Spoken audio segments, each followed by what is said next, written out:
ቻናላችንን ላይክ፣ ሼር፣ ኮሜንት ያርጋችሁ ከሐሙድ ቲቪ ጋር ቤተሰብ ይሁኑ። በሁሉም ሙስሊም ልብ ውስጥ ናቸው። ማን ናቸው?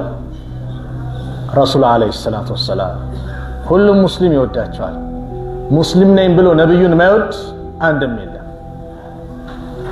የነብዩ አለይሂ ሰላቱ ወሰላም ክብር ሁሉንም ሙስሊም ያስጨንቀዋል። የእሳቸው ክብር መነካት የኛ ክብር መነካት ነው። ከምንም በላይ የረሱል አለይሂ ሰላቱ ወሰላም ጉዳይ ዓለም ላይ ያሉት ሙስሊሞች በአጠቃላይ ሁሉንም ሙስሊም የሚሰበስባቸው ጉዳይ ቢኖር አንዱ ይህ ነው። ማንም ረሱል አለይሂ ሰላቱ ወሰላም ሲነኩ፣ ሲዘለፉ፣ ሲሰደቡ አንድም ሙስሊም ይደሰተኛ። ሁሉም ያንገበግበዋል፣ ሁሉም ይቆጣል። በሰሞኑ ይሄን ነው ያየን ያለ ነው። ሚዲያን በነፃነት አገኘው ብሎ እንደፈለገ ረሱል አለይሂ ሰላቱ ወሰላም ላይ የስድብ ናዳ የሚያወርድ ሳቃቸው ረሱልን የሚዘልፍ ቢያቃቸው ኖሮማ ወላሂ ለሱ እኮ ነው የተላኩት። ለዓለማት እዝነት የተላኩት እኮ ነብዩ ሰለላሁ ዐለይሂ ወሰለም ናቸው። ሁሉም ነቢያቶች እኮ ለቀያቸው ነው የተላኩት፣ ለአካባቢያቸው ነው የተላኩት። የነቢያት መደምደሚያ አላህ ለዓለማት እዝነት አድርጎ የላከው ረሱልን አለይሂ ሰላቱ ወሰላም ብቻና ብቻ ነው። ወማ አርሰልናከ ኢላ ረሕመተን ሊልዓለሚን። ሙሐመድ ወይ እኛ አንተን እኮ ለዓለማት እዝነት አድርገን እንጂ አላክነህም። የእዝነት መገለጫ አዛኝ ሩህሩህ ነቢይ ረሱል አለይሂ ሰላቱ ወሰላም ወላሂ ስድብ አይገባቸው፣ ግን ነቢዩን ሰደባቸው። ለምን? ባለጌ ስለሆነ፣ ቆሻሻ ስለሆነ።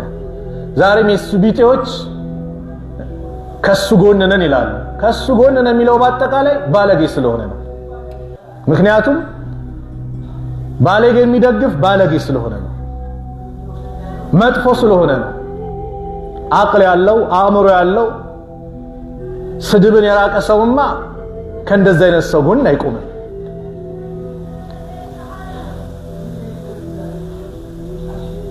መንግስትም አስፈላጊውን እርምጃ ሊወስድበት ይገባል። የዚህ አይነት ቆሻሻ ሰው ወላሂ በነብዩ አንደራደር በምንም መልኩ። ለነገሩ ይመስለዋል እንጂ የነብዩን ክብር የነካ ይመስለዋል እንጂ የነብዩን ክብር ማንም መንካት አይችልም። የሚከላከልላቸው ማን ነው? አላህ ነው። አንድ ሁለት ነብዩን ክብር መንካት ማለት ተራራን በጣት መገፍተር፣ መቦርቦር፣ መጣል ማለት ነው። ማይቻል ነገር ነው፣ ማይታሰብ ነገር ነው። እሳቸው ስብዕናቸው ክብራቸው እላይ የደረሰ ነው። አላህ ያሞገሳቸው የወደዳቸው ጉዝ አካላት ጭምር የሚወዳቸው አንድ ቀን ኡሁድ ተራራ ላይ ወጡ። ነብዩ ሰለላሁ ዐለይሂ ወሰለም እስቡት ኡሁድ አሉት። ኡሁድ ወይ ተረጋጋ አሉት። አንተ ላይ ነብይ ያለብህ ሲዲቅ አለ፣ ሁለቱ ሸሂዶች አሉ አሉ። ማን? ዑመርና ዑስማን፣ አቡበከርም ሲዲቅ ስላሉ። እሱ ኡሁድ እንደዛ የሆነው ለምንድን ነው? እነዚህ የተከበሩ ሰዎች እሱ ላይ ሲወጡ የደስታ ነው መንቀሳቀስ የጀመረው። ተረጋጋ አሉት። ዩሂቡና ወኑሂቡሁ አሉት። ይወደናል እንወደዋለን አሉ። ጉዝ አካል ጭምር የሚወዳቸው ግመል ተበድላ መጣ አልቅሳ ስሞታ የነገረቻቸው ነቢይ፣ ሁሉም የሚወዳቸው የሚያፈቅራቸው። አንዳንድ ግን አላዋቂያን ያላወቁ አለቁ እንደሚባሉት ረሱል ላይ እንደፈለጉ ይሆናሉ። አደብ ያዙ፣ አደብ ያዙ። ማንም ሙስሊም በነብዩ አይደራደር። ሰላቱን የሚሸራርፍ እንኳን ቢኖር በሆነ ምክንያት ዲኑ ላይ ጉድለት ያለበት እንኳን ወላሂ አይደራደርም። ነብዩ ለኛ ምን ያህል እንደሆኑ አልገባችሁ አላወቃችሁማ። ለኡመታቸው ያለቀሱ ነብይ ናቸው። አዛኝ ሩህሩህ ነብይ ናቸው። በቀልን ከውስጣቸው ያወጡ ነብይ እኮ ናቸው ረሱል ሰለላሁ ዐለይሂ ወሰለም ማለት። 8ኛ ዓመት ሂጅራ ላይ መካን ድል አድርገው ረሱል ሰለላሁ ዐለይሂ ወሰለም መካ ሲገቡ ጠላቶቻቸው ከሀገር ያባረሯቸው ያሰቃዩአቸው እንደው ምን ማድረጋቸው ይመስላችኋል? ሁሉም ተጨንቋል። ረሱል ይበቀሉናል ብለው አሰቡ። ሪያሊቲ ሪል ስቴት በቦሌ ደንበል የተናጠል ካርታ ያላቸውና በ6 ወር ጊዜ ውስጥ የሚረከቧቸው ባለ 2 እና ባለ 3 መኝታ ቤት ክፍሎችን ይዞሎት መጣ። እንዲሁም በሳር ቤት ግንባታቸው 80% የደረሰ ከ1 እስከ 2 ዓመት ጊዜ ውስጥ የሚረከቧቸው ከባለ 1 እስከ ባለ 3 መኝታ ቤት ክፍሎችን በተለያየ የካሬ አማራጭ እስከ 15% በሚደርስ ልዩ ቅናሽ የቤት ባለቤት ይሁኑ ይሎታል።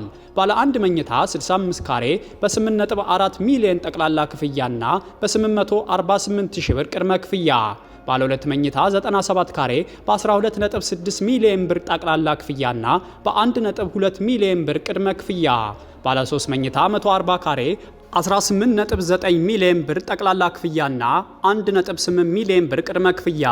ሽያጮቻችን ሙሉ በሙሉ በኢትዮጵያ ብር ሲሆኑ በግንባታ ሂደት የሚከፈል ይሆናል። ለበለጠ መረጃና ለሳይት ጉብኝት ከታች ባለው ስልክ ያግኙን። ሪያሊቲ ሪል ስቴት። ነብዩ ግን ይህን አላደረጉም። ሂዱ እናንተ ነፃ ናችሁ አሏቸው። የእዝነታቸው ጥግ ለቀድ ጃአኩም ረሱሉን ሚን አንፉሲኩም ዐዚዙን ዐለይሂ ማ አኒቱም ሐሪሱን ዐለይኩም ቢልሙእሚኒነ ረኡፉን ረሂም አላቸው አላህ። በእርግጥም እናንተው ሰው የሆነ ማንነቱን የምታውቁት ቁረይሾች ወይ መልእክተኛን አስነስቼላችኋለሁ ልኬላችኋለሁ። ዐዚዙን ዐለይሂ ማ አኒቱም በእናንተ ላይ በሚደርስባችሁ መከራ እንግልታችሁ እንግልት የሆነ ችግራችሁ ችግሩ የሆነ ነቢይ፣ የእናንተ ስቃይ የእሱ ስቃይ የሆነ ስትጨነቁ የሚጨነቅ ሐሪሱን ዐለይኩም በእናንተ ላይ የሚጓጓ። አዎ ረሱል ዓለይሂ ሰላቱ ወሰላም ወላሂ በጣም ይጓጉ ነበር። ሁሉም ሸሃዳ እንዲል ይጓጉ ነበር። ሁሉም ላኢላሃ ኢላላህ እንዲል ይጓጉ ነበር። ለምን? ከጀሃነም እሳት የሰው ልጅ እንዲድን ስለሚፈልጉ። አንድ ይሁዲ የሚካድማቸው ነበር፣ ታመመ። ሂደው ሊጠይቁት በመጨረሻ ሰዓት እንደው ላኢላሃ ኢላላህ በል እንድትድን አሉት። ይሁዲዩ አባቱን ቀና ብሎ አየው። አባት ምን አለው? አጢዕ አበልቃሲም፣ አበልቃሲምን ታዘዛ። የዚህ ጊዜ ሸሃዳ ሲይዝ ነቢዩ ፊታቸው እያበራ ደስ ብሏቸው አልሐምዱሊላህ ይሄን ልጅ ነፃ ላወጣልኝ ከጀሃነም እሳት ነፃ ላወጣልኝ ጌታ ምስጋና ይገባው እያሉ ነቢዩ ተደስተው ወጡ። ወላሂ ነቢዩ ነክቶ ሰላም ይቀመጥ የለም። አላህ በላ ነው የሚያወርድበት። ምሳሌ ልንገራችሁ፣ 2 ምሳሌዎች ልንገራችሁ። አቡ ለሃብ የነቢዩ አጎት ነው። ነቢዩ ላኢላሃ ኢላላህን ይዘው ሲመጡ የአላህን ሪሳላ ይዘው መጥተው ሶፋ ላይ ወጥተው ያ ቀውሚ ቁሉ ላኢላሃ ኢላላህ ቱፍሊሁን፣ ላኢላሃ ኢላላህ በሉ ህዝቦቼ ነፃ ትወጣላችሁ አሏቸው። መጀመሪያ ምን አሏቸው? ከዚህ ከተራራ ጀርባ እናንተን የሚያጠቃት ኃይል አለ ብዬ ብነግራችሁ ታስተባብሉኛላችሁ? አታምኑኝም? እንዲያሉ እንዴት አናምንህም? አንተ ላይ እኮ አንድ ቀን ውሸት አይተን አናውቅም። አዎ በውሸት አይታወቁም። ሙሐመዱን አሚን፣ ታማኙ ሙሐመድ አሳዲቁል መስዱቅ ረሱል ሰለላሁ ዐለይሂ ወሰለም ይህም ብለው ላኢላሃ ኢላላህ በሉ ሲሏቸው ሁሉም ደነገጠ፣ ጸጥ አለ።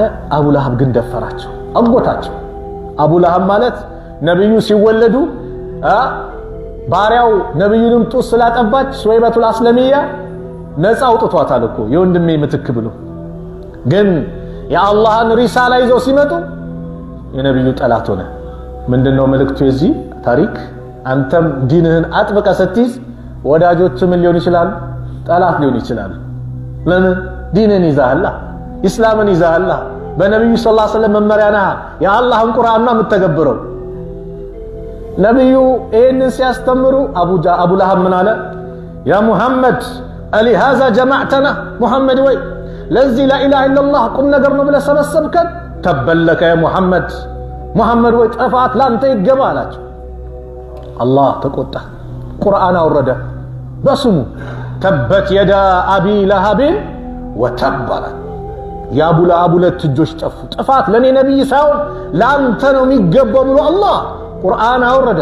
ሚስቱም ኡሙ ጀሚል ትባላለች፣ አዛ ታደርጋቸው ነበር። ነብዩ ሰለላሁ ዐለይሂ ወሰለም በሚሄዱበት መንገድ ላይ እሾህ ምን ታደርግ ነበር? ሐማለተል ሐጠብ አላት። እቺ እንጨት ተሸካሚ ስግብግብ አላት። የሀብታም ሚስት ናት፣ ለሰራተኛ ማሰራት ሲገባ ራሷ ታደርግ ነበር። ወይም ደግሞ ነገር ከዚህ ወዚህ ታመላልስ ነበር። ሐማለተል ሐጠብ ነብዩን አዛም ልታደርግበትን እሾህ እንጨት ትሸከም ነበር። መስጊድ ሲሄዱ የሚሄዱበት መንገድ ላይ እሾህ ትደረድር ነበር፣ አዛ ታደርግ ነበር። እሷም ጀሃነም እንደምትወርድ አላህ ገለጸ። መካ ላይ ነው የቁርአን ያወረደው ገና በጧቱ። አቡ ለሃብ ሞቶ መቼ ነው? ከበድር ጦርነት ከሳምንት በኋላ ነው የሞተው። ሲሞት ደግሞ የማይድን በሽታ ሰዎች የሚጠየፉት ልጆቹ ጭምር ተጠይፈውት በእንጨት ነበር እየገፉ ጉድጓድ ውስጥ የከተቱት ሲሞት። አላህ እንደዚህ ነው ያዋረደው። ማንን ነካ? ነብዩን ነክቶ። የረሱል አለይሂ ሰላቱ ወሰላም ልጅ ኢብራሂም በልጅነቱ ሞተ። ሁሉም ወንድ ልጆቻቸው በልጅነት ነው የሞቱባቸው የነብዩ ሰለላሁ ዐለይሂ ወሰለም። ኢብራሂም ሲሞት ረሱል ላይ አላገጡ አሉ። መሐመድ በቃ ዘረ ቆራጣውን አሉ። ነብዩን ሰደቡ። አሁንም አላህ መልስ ሰጠ። ኢና አዕጠይና ከልከውሰር አብሽር ያ ሙሐመድ እኛ ላንተ ከውሰር ጀነት ውስጥ ያለ ጸጋ በአጠቃላይ ላንተ ሰተናል። ከውሰር ማለት ጀነት ውስጥ ያሉ ጸጋ ብዙ ነገሮች። አንተ ለሚጠበቀው ፈሰሊ ስገድ፣ ሊረቢከ ለጌታ ለአላህ ብቻ ስገድ፣ ወንሃር ስታርድም ለሱ ብቻ ብለህ እረድ። ኢነ ሻኒያከ ሁወል አብተር። ዘረ ቆራጣ ማለት አንተን የሚጠላ ነው። አዎ ነብዩን የሚጠላ ነው ዘረ ቆራጣ ማለት። የነብዩ ጠላት ነው። አላህ በዚህ መልኩ ነው መልስ የሰጣቸው። ኢና ከፈይናከል ሙስተህዚኢን ብሏቸዋል። አንተ ላይ በሚያላግጡት እኛም በቃሃለን ነው አላቸው አላህ። አዎ አላህ ነው የሚከላከልላቸው። አላህ ነው መልሱ የሚሰጣቸው። ሰላም ነው አላህ የሚነጥቀው። ዛሬ ቢደበቅም ይወጣል ነገር። መዋረዱ ማይቀር ነው ወላሂ። እንደተደበቀ አይቀርም። ያስደበክም የከለልክም ውርደቱ አንተ ላይ ነውና አሳልፈ ብሰጥ ይሻላል ሚል መልእክት አለ። ነብዩ ማን ናቸው ታዲያ? ረሱል ሰለላሁ ዐለይሂ ወሰለም ማለት ለኡመታቸው የሚጨነቁ ለዓለማት ዝነት ተደርጎ የተላኩ ነብይ ረሱል አለይሂ ሰላቱ ወሰላም ሰሃቦቻቸው ፍቅራቸውን የገለጹላቸው በሚገርም ሁኔታ፣ ውዴታቸውን የገለጹላቸው በሚገርም ሁኔታ ለማን? ለነብዩ ሰለላሁ ዐለይሂ ወሰለም። አቡበከርን አላያችሁትም? ሂጅራ እኮ ሲወጡ አንዴ በቀኝ ይሆናል፣ አንዴ በግራ ይሆናል። ለምን? የነብዩ ፍቅር። አደጋ እንኳን ቢደርስ እኔ ላይ ይድረስ እያለ አንዴ ወደ ቀኝ አንዴ ወደ ግራ ፊት ከኋላ ይላል። የነብዩ ጉዳይ አስጨንቆት ማን? አቡበከር። መካ ላይ ረሱልን አዛ ሲያደርጓቸው አቡበከር በዛ ገና የነብዩ ሰለላሁ ዐለይሂ ወሰለም ዙሪያ ያሉ ሰዎች ባልበዙበት ሰዓት አቡበከር ግን ፊት ለፊት ወጡ። አተቅቱሉነ ረጁላን አየቁለ ረቢየ አላህ፣ ጌታ አላህ ነው ስላለ ብቻ ትገሉታላችሁ? አንተም የሱን ቢጤ ብለው አቡበከር ራሳቸውን ስተው እስኪወድቁ ደበደቧቸው። ቤት ተሸክሟቸው ይዘው ገቡ። ነቃ አሉ። ምግብ ሲያቀርቡላቸው ረሱል እንዴት ናቸው አሉ። የመጀመሪያ ጥያቄያቸው ደህና ናቸው እሳቸው። አንተ ምግብ ብላ። በጭራሽ ነብዩን ያሉበት ሁኔታ ሳልመለከት ምግብ የሚባል ነገር አልበላም። ማን? አቡበከር ሲዲቅ። ይዟቸው ሄዱ ተሸክሟቸው። ነብዩን ሲያዩዋቸው ደህና ናቸው። አሁን አምጡልኝ። ይሄን ያህል ፍቅር ውዴታ ሰሃቦቹ የነበሩ ዓለም ላይ ያለ ሙስሊምም ለረሱል አለይሂ ሰላቱ ወሰላም ያለው ፍቅር ይህ ነው። አላህ እኮ አልቋቸዋል። ስማቸውን ከስሙ ጋር ኮር ነው አላህ ምን ያረጋቸው ያነሳው። ሙአዚኑ አሽሀዱ አን ላ ኢላሃ ኢላላህ ሲል ምን ያስከትላል? አሽሀዱ አነ ሙሐመደን ረሱሉላህ ይላል።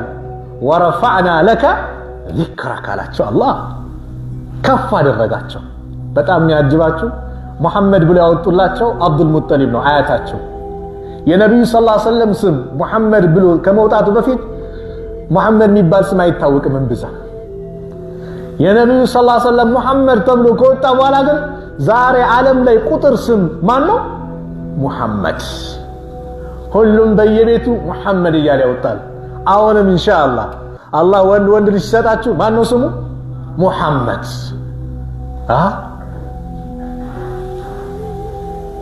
ስማቸው ሲነሳ እኮ ሰለዋት እንድናደርግን የታዘዝነው ከነፍሳችን በላይ እንድንወዳቸው የታዘዝነው። ሰሃቦች እኮ ፊዳ ከአቢ ወኡሚ ይኩን እናት አባቴ ፊዳ ለርሶ ይሆኑለት ብለው ያላደረጉት ነገር የለም። ሱብሃንአላህ ፍቅራቸው ልዩ ነበር። አንድ ሰሃባ በአንድ ጦርነት ላይ ባሏን አጣች። ለሴት ልጅ ባልን እንደሆነ ታውቃላችሁ። አባቷን አጣች። ልጇን አጣች። እዚህ ጋር ሲመጣ ባልሽ ሞተ፣ እዚህ ጋር አባትሽ ልጅሽ ይላታል። እሷ ምን ነበር የምትለው? ረሱል ሰለላሁ ዐለይሂ ወሰለም እንዴት ናቸው? እሳቸው ደህና ናቸው አሳዩኝ። ልክ እሳቸውን ስታይ ከእርሶ በኋላ እርሶ ሰላም ከሆኑ ሌላው ሙሲባ ቀላል ነው። ሌላው ሙሲባ ቀላል ነው፣ እርሶ ብቻ ምን ይሆኑ? ሰላም ይሆኑ። ይሄ ነበር የሰሃቦች ፍቅር። ለነብዩ ሰለላሁ ዐለይሂ ወሰለም ኡመት ከባድ ሙሲባ መች እንደሆነ ታውቃላችሁ? የነበረው ነብዩ የሞቱ ቀን ነው። ሌሎች ህዝቦች ነብያቸው ሲሞት ማን ይተካ ነበር? ሌላ ነብይ ይመጣ ነበር። ከነብዩ በኋላ እኮ ሌላ ነብይ የለም። ለነብዩ ኡማ ይሄ ነው። አነስ ሲናገሩ ነብዩ መዲና ሲመጡ መዲና አበራች፣ ብርሃን በብርሃን በቃ ደስታ። መዲና ያጨለመችው ነብዩ ሰለላሁ ዐለይሂ ወሰለም የሞቱ ጊዜ ነው። ኢብኑ ረጀብ ሲናገሩ ረሱል ሰለላሁ ዐለይሂ ወሰለም ሲሞቱ የነብዩ ሰሃቦች ግማሻቸው እግራቸው መንቀጥቀጥ ጀመረ፣ መቆም አቃታቸው፣ መውደቅ፣ አፋቸው ተሳሰረ። ነብዩ የሞቱ ጊዜ ያ ነው ለነብዩ ኡመት ከባድ ሙሲባ። ነብዩ የሞቱ ጊዜ ነበር። በቢሊየን የሚቆጠር ህዝብ ልባቸው ውስጥ ያለን ሳናያቸው እኮ ነው የወደድናቸው። ሳይታዩ የተፈቀሩ የተወደዱ ዓለም ላይ ማናቸው? ነብዩ ሰለላሁ ዐለይሂ ወሰለም። አይተናቸዋል እንዴ? والله አላየናቸው። ግን እሳቸው ራሱ እኮ እኛን ናፈቁ። ወንድሞቼ ናፈቁኝ አሉ ነብዩ ሰለላሁ ዐለይሂ ወሰለም። ሰሃቦቹ እዚሁ አለን አይደል እንዴ አሉ።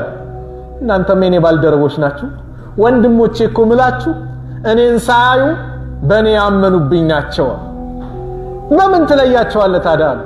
ነገማ በውዱ ፋናቸው ለያቸዋለሁ። ውዱ የሰገዱበት ፊታቸው ያበራል፣ በዚህ ለያቸዋለሁ አሉ ነብዩ ሰለላሁ ዐለይሂ ወሰለም። ሳያዩን የናፈቁን ነብይ እንዴት ታዲያ ሲነኩብን ጸጥ ይባላል ተብሎ ይታሰባል? ዑመር አንድ ቀን አንድ ይሁዲ መጣና ነብዩን አንገታቸውን ያዛቸው። ያበደርኩን ገንዘብ መልስ አላቸው። ዑመር ሰይፉን አወጣ።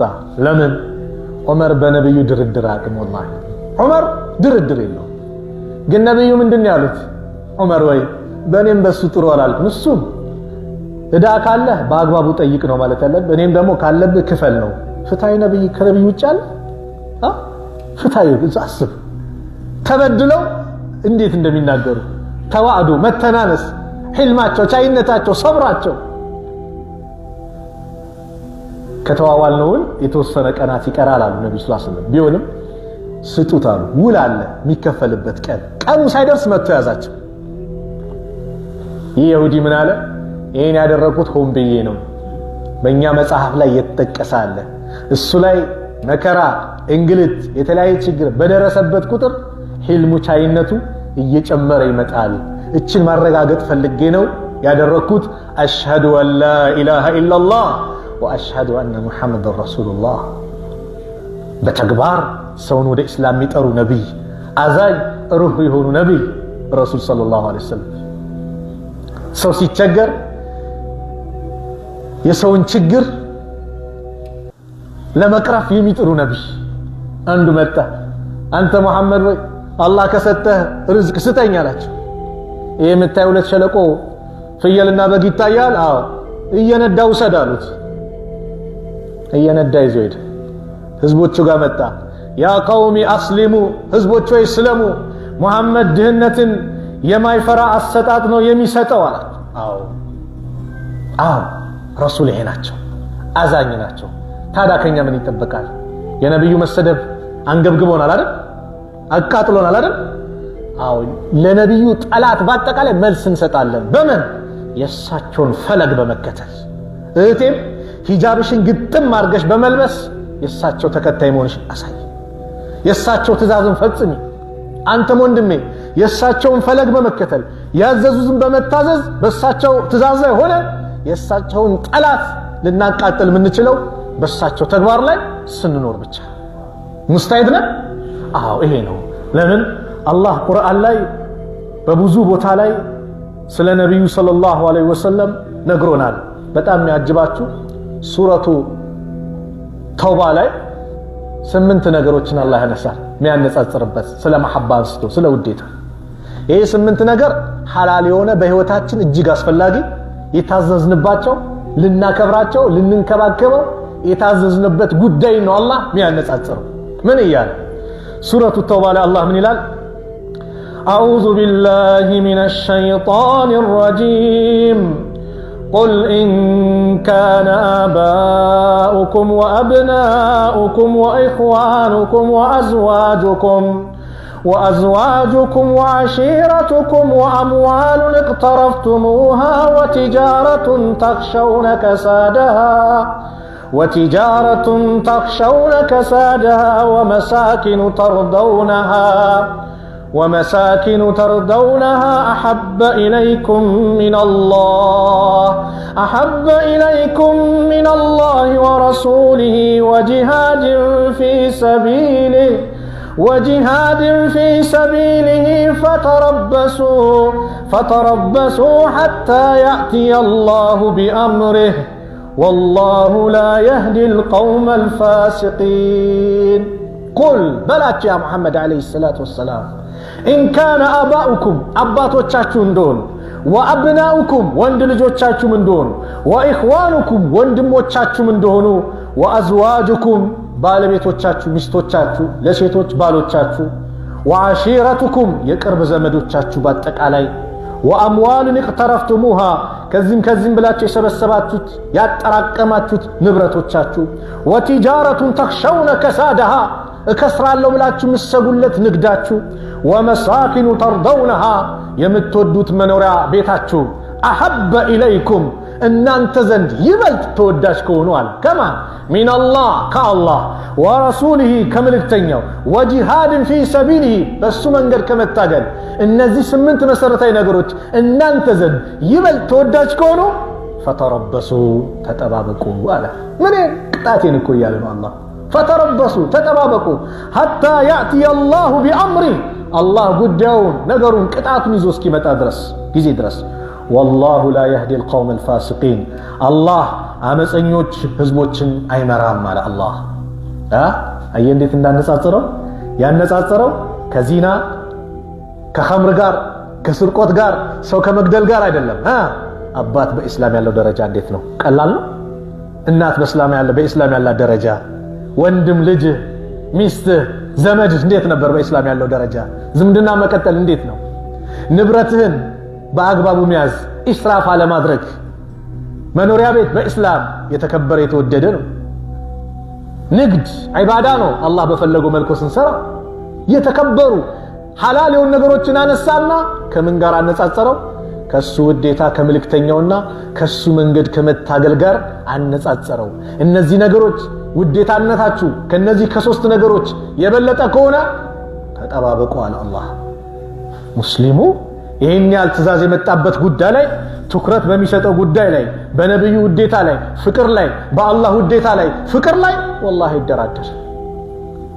አይደራደር ስለዚህ እኛ እንኑረው የነብዩን ውዴታ እናሳይ ለዓለም በተግባር ልባችን ላይ ያሉ እርግጥ ነው ማንንም ይጠራጠር የለም ሁሉም ሙስሊም ልብ ላይ የነብዩ ሰለላሁ ዐለይሂ ወሰለም ፍቅር መሐባ አለ ውዴታ አለ ውዴታችን ደግሞ በምን እንግለጸው በተግባር እንግለጸው ባዘዙን ትእዛዝ እንግለጸው የዛኔ የነብዩን ሰለላሁ ዐለይሂ ወሰለም ጠላት ስም ያነሱትን በአጠቃላይ ጉንበስ እናስብላለን እናሳፍራለን ነብዩን والله የፈለገ ቢሳደብ ምን ቢል والله ከክብራቸው ችን ያለ አይቀንስ እኛ ነን የተሰደብነው የተዋረድነው ኡሙ ጀሚል እኮ ነብዩን ሰድባለች ተበት የዳ አቢ ለሃብ ወተብ ሚል የቁርአን አንቀጽ ሲወርድ ጭራሽ በእኛ ላይ ግጥም ማንበብ ጀመረ በእኛ ላይ አለችና አቡበከር ሲድቅና ነብዩ ሰለላሁ ዐለይሂ ወሰለም አብረው ተቀምጠዋል ከአባ አካባቢ ላይ የታለ ጓደኛ አለች ለአቡበከር መጣ አብረው ነው የተቀመጡት ነብዩን አታይም አቡበከርን ታያለች የታለ ጓደኛ ሙዘመመን አሰይና አለች ሙዘመም ማለት የተወገዘ ማለት ነው የነብዩ ሰለላሁ ዐለይሂ ወሰለም ስም ማን ሙሐመድ ነው አይደል ምስጉን የተመሰገነ ነብዩ ምን አሉ አላህ ከጠላቶቼ ለኔ እንዴት እንደሚከላከልልኝ አያቸዋል እነሱ እኮ የሚሳደቡት ሙዘመም የተባለን ሰው ነው የተወገዘን ነው እኔ እኮ ሙሐመድ ነኝ አሉ ነብዩ ሰለላሁ ዐለይሂ ወሰለም ትእዛዙን ጣስን ዲኑንም ጠላን ብላ ባገኘው ኖሮ በዚህ ድንጋይ ነበር ብለው ብላ ሄደች። አቡበከር ጭንቅ አላቸው። ለምን አብረው ነው የተቀመጡት? ስትሄድ ምንድነው አሉ? አላህ ጋረዳት አሉ። አዎ ከነብዩ አላህ ይከላከላል። አላህ ጋረዳት። አብረው ቁጭ ብለዋል። አቡበከርን ታያለች፣ ነብዩን አታይ። አላህ ጋረዳት። ጥንት የሚሳደቡ ነበር፣ አላህ የውርደት ካባ አለበሳቸው። ዛሬ ምሳደባለሁ ሚል ነብዩን ተቻለው ነቅፋለሁ ሚል ወላሂ አላህ የውርደት ካባ ነው የሚያከናነበው። አይቀርም። ትጠራጠራላችሁ? ወላሂ አንጠራጠርም። አላወቃቸውም። ቢያውቋቸው ኖሮ በተከተላቸው ነበር። ለሱ ተብለው እንደተላኩ አልገባውም፣ አልተረዳም። እሱም ያምንባቸው ነቢያቶች በአጠቃላይ ስለ ነብዩ ሰለላሁ ዐለይሂ ወሰለም መስክረዋል። ዒሳ እኮ ለነብዩ መስክረዋል። ከኔ በኋላ አህመድ የተባለ ስሙ አህመድ የተባለ ነብይ በሚመጣ አበስራቸዋለሁ እያለ እኮ ዒሳ አበስረዋል። ነቢያቶች አበስረዋል። ስለማን? ስለ ነብዩ ሰለላሁ ዐለይሂ ወሰለም። ኩሉ ኡመቲ የድኹሉነ አልጀና ኢላ መን አባ ለነብዩ። ሁሉም የኔ ኡመት ጀነት ይገባል፣ ጀነት ግባ ሲባል እምቢ ያለ ሲቀራል። ቂለ ተባሉ ለነብዩ ሰለላሁ ዐለይሂ ወሰለም ወመን ያእባ ያ ረሱላላህ፣ አንተ አላህ መልእክተኛ ለመሆኑ ጀነት ተዘጋጅቶ ግባ ተብሎ እምቢ የሚለው ማን ነው አሉ። ቃል መን አጣዓኒ ደኸለ አልጀና፣ እኔን የታዘዘኝ ጀነት ይገባል። ወመን አሳኒ፣ እኔን ያመፀ እምቢ ያለ ፈቀድ አባ፣ ጀነት ግባ ሲባል እምቢ ያለው ይህ ሰው ነው አሉ ነብዩ ሰለላሁ ዐለይሂ ወሰለም። ሙሳ በዚህ ዘመን ቢኖሩ ማን ነው የሚከተሉት? ነብዩን ሰለላሁ ዐለይሂ ወሰለም። አዎ ሙሴ በዚህ ዘመን ቢኖሩ እኔን ከመከተል ሌላ መንገድ የላቸውም ያሉት ነብዩ ሰለላሁ ዐለይሂ ወሰለም። ዒሳ ወይም ኢየሱስ ነገ ይመጣሉ፣ አይቀርም። በእስልምና አስተምሮ የቂያማ መቃረቢያ ላይ ይመጣሉ። ኢሳ ይመጣሉ፣ ኢስላምን ይሰብካሉ፣ በነብዩ ሰለላሁ ዐለይሂ ወሰለም ሸሪዓ ይተዳደራሉ፣ ያስተምራሉ። አጀላቸው ይደርሳሉ፣ ሰው ናቸውና ይሞታሉ። ሙስሊሞች ይሰግዱባቸዋል፣ ይቀበራሉ። መተው የነብዩን ሸሪዓ ነው የሚመሩት። ማን? ዒሳ አለይሂ ሰላም፣ ሰላም በሳቸው ላይ ይሁን። ሪያሊቲ ሪል ስቴት በቦሌ ደንበል የተናጠል ካርታ ያላቸውና በ6 ወር ጊዜ ውስጥ የሚረከቧቸው ባለ 2 እና ባለ 3 መኝታ ቤት ክፍሎችን ይዞሎት መጣ። እንዲሁም በሳር ቤት ግንባታቸው 80% የደረሰ ከ1 እስከ 2 ዓመት ጊዜ ውስጥ የሚረከቧቸው ከባለ 1 እስከ ባለ 3 መኝታ ቤት ክፍሎችን በተለያየ የካሬ አማራጭ እስከ 15% በሚደርስ ልዩ ቅናሽ የቤት ባለቤት ይሁኑ ይሎታል። ባለ 1 መኝታ 65 ካሬ በ8.4 ሚሊዮን ጠቅላላ ክፍያና በ848 ሺህ ብር ቅድመ ክፍያ፣ ባለ 2 መኝታ 97 ካሬ በ12.6 ሚሊዮን ብር ጠቅላላ ክፍያና በ1.2 ሚሊዮን ብር ቅድመ ክፍያ፣ ባለ 3 መኝታ 140 ካሬ 18.9 ሚሊዮን ብር ጠቅላላ ክፍያና 1.8 ሚሊዮን ብር ቅድመ ክፍያ። ሽያጮቻችን ሙሉ በሙሉ በኢትዮጵያ ብር ሲሆኑ በግንባታ ሂደት የሚከፈል ይሆናል። ለበለጠ መረጃና ለሳይት ጉብኝት ከታች ባለው ስልክ ያግኙን። ሪያሊቲ ሪል ስቴት